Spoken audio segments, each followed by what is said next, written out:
battle of experience versus youth. The Lakers have won a title in 2020.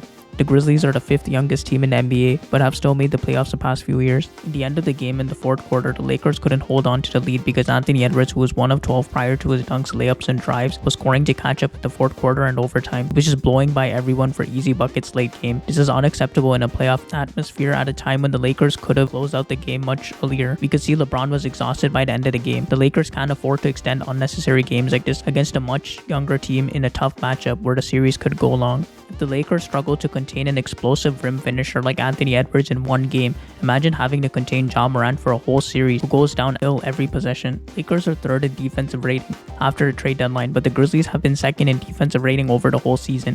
The Grizzlies also have likely Defensive Player of the Year and All-Star Jaren Jackson Jr. and likely All-Defense Dillon Brooks. The Lakers lead the league this season in free throw attempts. Jaren Jackson Jr. averages the most fouls per game this season. Brooks is 7th.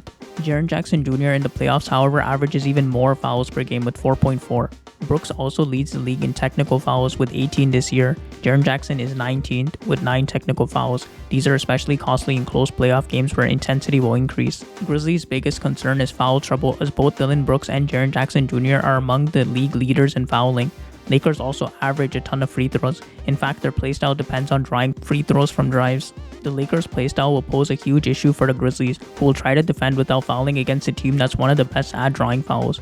A lot will depend on how referees will call the game. The playoffs are more lenient in physicality though. The Grizzlies are missing Steven Adams, especially for rebounding, but they did bench him when they were down against the Warriors last year anyways and started to win games, so Grizzlies may even be better without him. But they also lost backup big Brandon Clark for the rest of the season due to injury. Adams was a top 5 rebounder this season before getting injured and a solid offensive rebounder.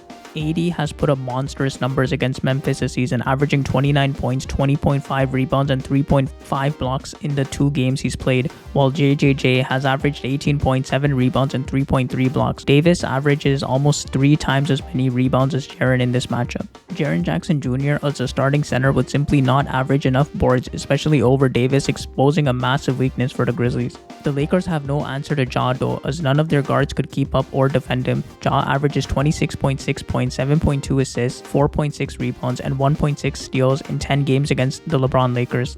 Lakers have one of the best opponent 3-point percentage, and the Grizzlies are the 9th worst spot-up shooting team, but they did improve since getting Luke Kennard and Desmond Bane missed a lot of games. Desmond Bane showed the first glimpses of his potential in last year's playoffs. He shoots really well in the playoffs, same with Luke Kennard too, so they would cover some of their teammates' shooting deficiencies. I predict the Lakers in 6. They have the experience and will play to their playstyle that directly poses weaknesses to the Grizzlies' core. Once calls go the Lakers' way, frustration will boil over, and Brooks and Jaren Jackson Jr. will only escalate the problem worse with technical fouls, fouling more, or just straight up getting ejected. These would hurt them much worse than even Ja, Bane, and Kennard wouldn't be able to dig them out of holes like that. These are also 2 starters that are key if they want to win the series.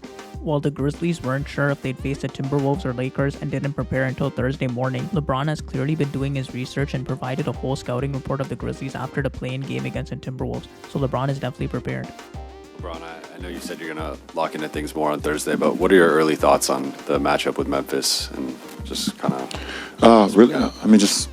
really good team, very well coached, very well balanced. Obviously, the head of snake is Ja Morant, but another all-star in Jaren Jackson, who's up there, one of the Defensive Player of the Year. His ability to block shots, but offensively, he's very dynamic as well. Tyus Jones, the point guard off the bench, has led the league in the assist-to-turnover ratio like the last 6 years.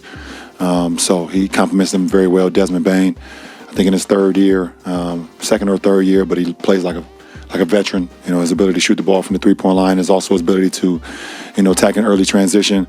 Dillon Brooks, an opportunity to go out there and you can't disrespect him because he makes shots, and Xavier Tillman has been playing good basketball. Obviously, he's been well coached all the way from college days, with Coach Izzo, to now, and so on and so on. I mean, they got Luke Kennard, who broke my scoring record in high school. He passed me in high school, and it's the reason why, because he's a laser from the 3-point line. His ability to shoot the ball, is uncanny, and they got so many other guys also off the bench that you can't disrespect, because they will make you pay. Obviously, I haven't thought about Memphis one minute.